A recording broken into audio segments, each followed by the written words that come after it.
Hello বন্ধুরা, আসসালামু আলাইকুম। সবাইকে আমার নতুন ইউটিউব চ্যানেলে স্বাগতম। তো আজকে আমরা কথা বলবো তিনটি হাইলাইট কার্ড নিয়ে, মানে POTW যেই বক্সটা দিয়েছে আমাদের মাঝে। এই বক্সটা এখনই ওপেন করা যাবে না, বক্সটা আমরা আর কিছুক্ষণ পর ওপেন করতে পারবো। তাহলে চলুন দেখে নিই সে বক্সটা কেমন হলো।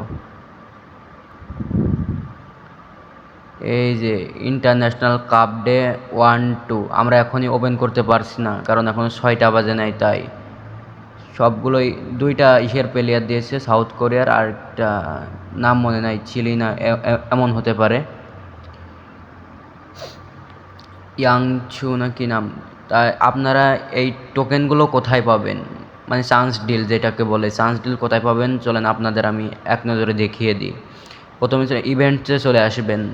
ইভেন্টে চলে আসার পর এই যে এআই ম্যাচ যেটি আছে, মানে আপনি না খেলেও মনে করেন পেয়ে যাবেন। এই প্রথম ম্যাচটি খেললেই ইন্টারন্যাশনাল কাপ ডে 1-2 এই চান্স ডিলটা পেয়ে যাবেন। চান্স ডিলটা এখান থেকে কালেক্ট করে ওখানে স্পিন মারবেন। আমার মনে হয় সম্ভবত এখানে আরও কিছু প্লেয়ার অ্যাড করা হবে, মাত্র